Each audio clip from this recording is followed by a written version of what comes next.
Main pillar of our body is our heart. ಇದು ನಾವು correct ಆಗಿ ತಿಳ್ಕೊಂಡಿರ್ಬೇಕು. ಹೃದಯದ ಆರೋಗ್ಯಕ್ಕಾಗಿ ಕೆಲವು ನಿಯಮಗಳನ್ನ ನಾವು ಪಾಲಿಸಲೇಬೇಕಾಗಿದೆ.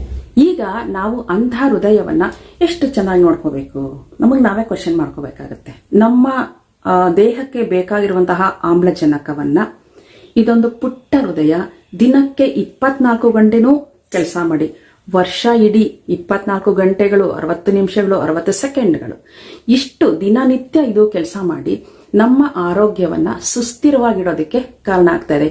ನಮ್ಮ ಹೃದಯದ ಆರೋಗ್ಯ ಒಂದು ದೀರ್ಘಾಯುಷ್ಯ ಮತ್ತು ಸಂತುಷ್ಟವಾದ ಜೀವನಕ್ಕೆ ಕೀಲಿಕೈ ಅಂತ ಅರ್ಥ ಮಾಡ್ಕೊಂಡ್ರೆ ಖಂಡಿತ ಎಲ್ಲರೂ ಬದಲಾಗ್ತಾರೆ.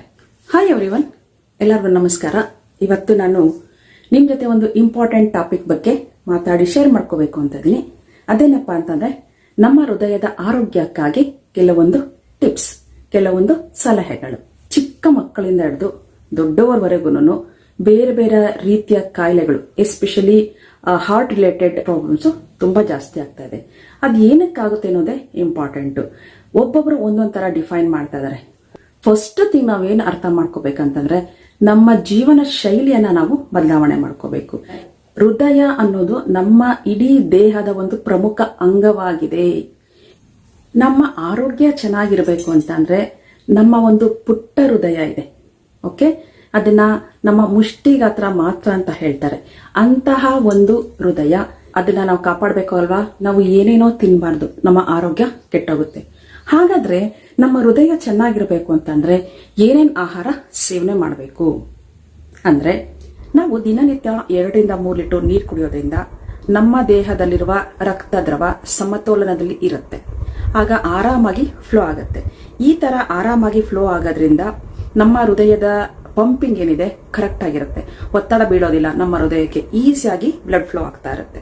ಜೊತೆ ನಮ್ಮ ಹೃದಯದ ಕೊಲೆಸ್ಟ್ರಾಲ್ ಮಟ್ಟವನ್ನು ನಿಯಂತ್ರಣದಲ್ಲಿ ಇಡುವಂತಹ ಆಹಾರಗಳಾದ ಒಮೆಗಾ 3 ಫ್ಯಾಟಿ ಆಸಿಡ್ಸ್, ಹಲಸಿನ ಬೀಜ ಹಾಗೇನೆ ವಾಲ್ನಟ್ಗಳನ್ನು ನಿಯಮಿತವಾಗಿ ಸೇವನೆ ಮಾಡಬೇಕಾಗುತ್ತೆ. ಆದಷ್ಟು ಸಂಸ್ಕರಿಸಿದ ಅಂದ್ರೆ ಡಬ್ಬಗಳಲ್ಲಿ ಶೇಖರಣೆ ಮಾಡಿರ್ತಾರಲ್ಲ ಪ್ಯಾಕೆಟ್ಗಳಲ್ಲಿ, ಆ ತರದ ಆಹಾರಗಳನ್ನ ಕಡಿಮೆ ಮಾಡಬೇಕು. ದೇಹದಲ್ಲಿರುವ ಕೊಬ್ಬನ್ನ ಸಮತೋಲನದಲ್ಲಿ ಇಡೋದಕ್ಕೆ ಅಂತಾನೆ ಕೆಲವೊಂದು ಆಯಿಲ್ಗಳಿದೆ.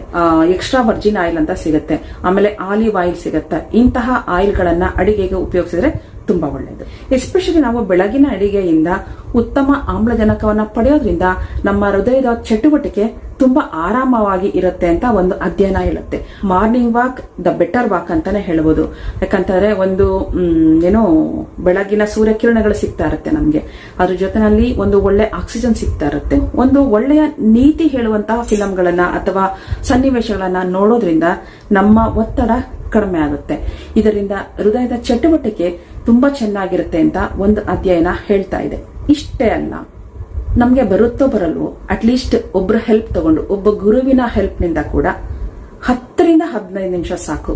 ಒಂದು ಸೂರ್ಯ ನಮಸ್ಕಾರ ಅಂತ ಮಾಡಬೇಕು, ಕಲಿಬೇಕು. ಅದನ್ನ ಕಲಿತು ಮಾಡಿದಾಗ ಖಂಡಿತವಾಗ್ಲೂ ನಮ್ಮ ಆರೋಗ್ಯ ಚೆನ್ನಾಗಿರುತ್ತೆ. ಇದು ಎಲ್ಲದಕ್ಕಿಂತ ಮುಖ್ಯವಾಗಿ ನಮ್ಮ ನಿದ್ದೆ ಮತ್ತು ಊಟ ಬಹು ಮುಖ್ಯ ಪಾತ್ರವನ್ನ ವಹಿಸುತ್ತೆ. ನಾವು ತುಂಬಾ ಲೇಟ್ ನೈಟ್ ಊಟ ಮಾಡೋದು, ಯಾವಾಗ್ಲೋ ಊಟ ಮಾಡೋದ್ರಿಂದ ಇದು ನಮ್ಮ ಮೆಟಾಬಾಲಿಸಮ್ ಮೇಲೆ ರಿಯಾಕ್ಟ್ ಆಗಿ ನಮ್ಮ ಚಯಾಪಚಯ ಕ್ರಿಯೆ ಅಂತ ಏನ್ ಕರಿತೀವಿ ಅದು ಸರಿಯಾಗಿ ನಡೆಯೋದಿಲ್ಲ. ಆಗ ಹೆಚ್ಚಿನ ಕೊಬ್ಬು ಉತ್ಪತ್ತಿಯಾಗಿ ಆ ಕೊಬ್ಬು ಸಂಗ್ರಹಣೆ ಆಗ್ತಾ ಹೋಗುತ್ತೆ ಬಾಡಿನಲ್ಲಿ. ಇದರಿಂದ ನಾವು ಫ್ಯಾಟ್ ಆಗೋದ್ರ ಜೊತೆಗೆ ನಮ್ಮ ಹೃದಯದ ಆರೋಗ್ಯ ಕೂಡ ಹಾಳಾಗುತ್ತೆ. ನಿಗದಿತ ಸಮಯಕ್ಕೆ ಊಟ, ನಿಗದಿತ ಸಮಯಕ್ಕೆ ನಿದ್ದೆ, ಇದು ನಮ್ಮ ಲೈಫ್ ಸೇವ್ ಮಾಡುವ ಪ್ರಮುಖ ಆಯುಧಗಳು ಅಂತಾನೆ ಹೇಳ್ಬೋದು ನಾವು. ಉತ್ತಮ ಸ್ನೇಹಿತರು, ಇದೆಲ್ಲ ನಮ್ಮ ಜೀವನದಲ್ಲಿ ತುಂಬಾ ಮುಖ್ಯ ಆಗುತ್ತೆ ಫ್ರೆಂಡ್ಸ್. ಹಾಗೆಯೇ ನಾವು ಕಾರ್ಡಿಯೋ ವ್ಯಾಯಾಮ ಅಂತ ಏನ್ ಕರಿತೀವಿ, ದೈಹಿಕ ಚಟುವಟಿಕೆಗಳು ಅಂದ್ರೆ ಒಂದು ರನ್ನಿಂಗ್ ಆಗ್ಬೋದು, ಸ್ಲೋ ರನ್ನಿಂಗ್, ಬ್ರಿಕ್ಸ್ ವಾಕ್, ಹಾಗೇನೆ ಸೈಕ್ಲಿಂಗ್, ಆಮೇಲೆ ಸ್ವಿಮ್ಮಿಂಗ್, ಇದೆಲ್ಲ ಮಾಡೋದ್ರಿಂದ ನಮ್ಮ ಹೃದಯ ಲಯಬದ್ಧವಾಗಿ ಹೊಡ್ಕೊಳ್ಳೋದನ್ನ ಪ್ರಾಕ್ಟೀಸ್ ಮಾಡ್ಕೊಳ್ಳುತ್ತೆ. ಕೆಲವು ಸರಿ ವೇರಿಯೇಷನ್ಸ್ ಆಗುತ್ತೆ ಹಾರ್ಟ್ ಬೀಟ್ ಅಲ್ಲಿ, ಒಂದೊಂದ್ಸರಿ ಜೋರಾಗಿ ಹೊಡ್ಕೊಳ್ಳೋದು, ಆಮೇಲೆ ಅಥವಾ ಸ್ಲೋ ಆಗೋದು. ಇದನ್ನೆಲ್ಲ ಕಂಟ್ರೋಲ್ ಮಾಡ್ಬೇಕಂದ್ರೆ ಈ ತರ ಕಾರ್ಡಿಯೋ ಎಕ್ಸರ್ಸೈಸ್ಗಳನ್ನ ನಾವು ಮಾಡ್ಬೇಕಾಗತ್ತೆ. ದಿನ ಮಾಡದೇ ಇದ್ರು ಅಟ್ಲೀಸ್ಟ್ ವಾರದಲ್ಲಿ 2-3 ಸಲ ಈ ತರದ ವ್ಯಾಯಾಮವನ್ನ ನಾವು ಮಾಡ್ತಾ ಹೋದ್ರೆ ನಮ್ಮ ಹೃದಯದ ಬಡಿತ ಸಹಜವಾಗಿ ಲಯಬದ್ಧವಾಗಿ ಇರುತ್ತೆ. ಮುಖ್ಯವಾಗಿ ಏನೇ ಹೆಲ್ತ್ ಇಶ್ಯೂಸ್ ಇದ್ರೆ ಅದನ್ನ ಫಸ್ಟ್ ತೋರಿಸ್ಕೋಬೇಕು ನಾವು. ಇದು ಚಿಕ್ಕದು ಬಿಡು, ಒಂದು ಸಣ್ಣ ತಲೆನೋವು, ಒಂದು ಸಣ್ಣ ಉಸಿರಾಡದ ಸಮಸ್ಯೆ ಅಂತ ಯಾವುದನ್ನು ನೆಗ್ಲೆಕ್ಟ್ ಮಾಡಬಾರದು. ಚಿಕ್ಕ ವಯಸ್ಸಿನವರಾಗಿರ್ಲಿ ಅಥವಾ ದೊಡ್ಡವರಾಗಿರ್ಲಿ ಎಲ್ರಿಗೂ ಈಗ ಆರೋಗ್ಯ ಸಮಸ್ಯೆ ಅನ್ನೋದು ಯಾವಾಗ ಹೇಗ್ ಬಂತು ಅಂತ ಹೇಳಕ್ಕಾಗಲ್ಲ. ಬಹುಮುಖ್ಯವಾದ ಹೃದಯಕ್ಕೆ ಬೇಕಾಗಿರುವಂತಹ ಪರೀಕ್ಷೆಗಳಾದ ECG, ಎಕೋ ಮತ್ತೆ ಲಿಪಿಡ್ ಪ್ರೊಫೈಲ್ ಇದು ಮಾಡಿಸೋದ್ರಿಂದ ನಮ್ಮ ಹೃದಯದ ಗುಣಮಟ್ಟ ಗೊತ್ತಾಗುತ್ತೆ. ನಮ್ಗೆ ಎಷ್ಟು ಚೆನ್ನಾಗಿ ಅದು ಕೆಲಸ ಮಾಡ್ತಾ ಇದೆ, ನಾವು ಯಾವ ರೀತಿ ಅದನ್ನ ಇನ್ನೂ ಚೆನ್ನಾಗಿ ಕಾಪಾಡ್ಕೋಬೇಕು ಅನ್ನೋದು ಗೊತ್ತಾಗುತ್ತೆ. ಆಗ ಅದರಲ್ಲಿ ಲಿಪಿಡ್ ಪ್ರೊಫೈಲ್ ಅಲ್ಲಿ ನಮ್ಮ ದೇಹದಲ್ಲಿ ಬ್ಯಾಡ್ ಕೊಲೆಸ್ಟ್ರಾಲ್ ಎಷ್ಟಿದೆ, ಗುಡ್ ಕೊಲೆಸ್ಟ್ರಾಲ್ ಎಷ್ಟಿದೆ, ನಮ್ಮ ಹೃದಯ ಎಷ್ಟು ಮಟ್ಟಿಗೆ ವರ್ಕ್ ಮಾಡ್ತಾ ಇದೆ ಅನ್ನೋದು ಕ್ಲೀನ್ ಆಗಿ ಗೊತ್ತಾಗುತ್ತೆ. ಬಿಕಾಸ್ ನಾನು ರೀಸೆಂಟ್ ಆಗಿ 1 ಮಂತ್ ಬ್ಯಾಕ್ ಮಾಡಿಸಿದ್ದೀನಿ. ಹಾಗಾಗಿ ನಾನು ಇದನ್ನ ನಿಮ್ಗೆ ಸಜೆಸ್ಟ್ ಮಾಡ್ತಾ ಇದ್ದೀನಿ. ತುಂಬಾ ಒಳ್ಳೇದು. ಈ ತರದ್ದೆಲ್ಲ ನಾವು ಆರೋಗ್ಯ ತಪಾಸಣೆಗಳನ್ನ ಮಾಡಿಸ್ಕೊಂಡ್ರೆ ನಮ್ಮ ಹೃದಯ ತುಂಬಾ ಚೆನ್ನಾಗಿ ವರ್ಕ್ ಮಾಡೋಕೆ ಶುರು ಮಾಡುತ್ತೆ. ಚಿಕ್ಕ ಚಿಕ್ಕ ಸಮಸ್ಯೆಗಳನ್ನ ನಾವು ನೆಗ್ಲೆಕ್ಟ್ ಮಾಡಬಾರದು, ಅದು ದೊಡ್ಡ ಸಮಸ್ಯೆ ಆಗುತ್ತೆ. ಒಂದು ಚಿಕ್ಕ ಉಸಿರಾಟದ ತೊಂದರೆ ಆಗಿರ್ಬೋದು, ಅಥವಾ ಚಿಕ್ಕ ತಲೆ ಸುತ್ತಾಗಿರ್ಬೋದು, ಚಿಕ್ಕದಾಗಿ ಕಣ್ಣು ಮಂಜಾಗೋದಾಗಿರ್ಬೋದು, ಇವೆಲ್ಲ ಮುನ್ಸೂಚನೆ ಇರುತ್ತೆ. ಹೃದಯದ ಆರೋಗ್ಯಕ್ಕೆ ಸಂಬಂಧಿಸಿದಂತಹ ಮುನ್ಸೂಚನೆ ಇರುತ್ತೆ. ಇವನ್ನೆಲ್ಲ ನೆಗ್ಲೆಕ್ಟ್ ಮಾಡದೆ ನಾವು ಹಾಸ್ಪಿಟಲ್ಗೆ ಹೋಗಿ ಎಲ್ಲಾ ಪರೀಕ್ಷೆಗಳನ್ನ ಮಾಡಿಸ್ಕೋಬೇಕಾಗತ್ತೆ. ಇತ್ತೀಚೆಗಂತೂ ತುಂಬಾ ಆಹಾರದ ಕ್ರಮ ಬದಲಾಗಿದೆ. ನಮ್ದು ಹೊರಗಡೆ ತಿನ್ನೋದು ಜಾಸ್ತಿ ಆಗಿದೆ. ಮನೆಯಲ್ಲಿ ಫುಡ್ ಇದ್ರೂ ಕೂಡ ನಾವು ಹೊರಗಡೆ ಆಹಾರಕ್ಕೆ ತುಂಬಾ ಪ್ರಾಮಿನೆನ್ಸ್ ಕೊಡ್ತಾ ಇದೀವಿ. ನಾವು ಕಾಫಿ ಟೀ ಕುಡಿತೀವಿ, ಓಕೆ, ಆಕ್ಚುಲಿ ಕಾಫಿ ಟೀನೂ ಜಾಸ್ತಿ ಕುಡಿಯಬಾರದು.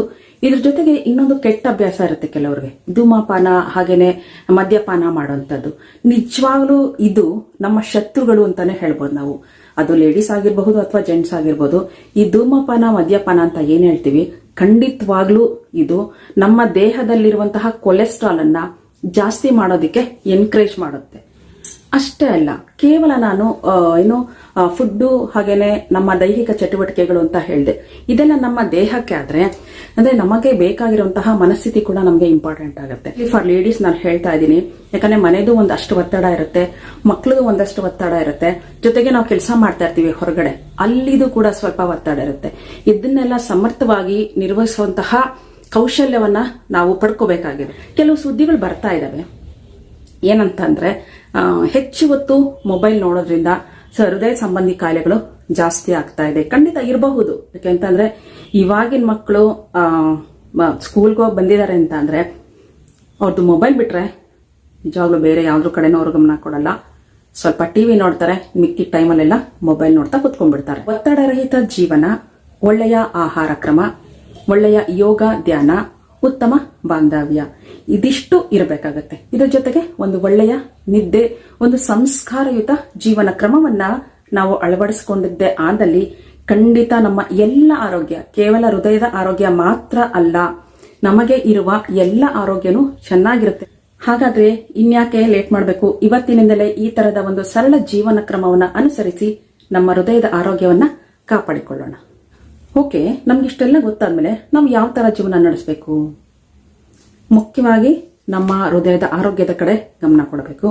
ನಮ್ಮ ದೇಹಕ್ಕೆ ಬೇಕಾಗಿರುವಂತಹ ಆಹಾರ ಕ್ರಮವನ್ನ ಬದಲಾವಣೆ ಮಾಡಿಕೊಂಡು ತಿನ್ಬೇಕು. ಜೊತೆಗೆ ಸ್ವಲ್ಪ ವ್ಯಾಯಾಮ ಬೇಕು. ಉತ್ತಮ ಬಾಂಧವ್ಯ ಮನೆಯವರೊಂದಿಗೆ ಹಾಗೇನೆ ಸಹೋದ್ಯೋಗಿಗಳೊಂದಿಗೆ, ಜೊತೆಗೆ ಊಟ, ನಿದ್ದೆ, ಇಷ್ಟು ನಾವು ಕರೆಕ್ಟ್ ಆಗಿ ಮಾಡ್ತಾ ಹೋದ್ರೆ ಖಂಡಿತವಾಗಿ ನಮ್ಮ ಆರೋಗ್ಯ ಚೆನ್ನಾಗಿರುತ್ತೆ.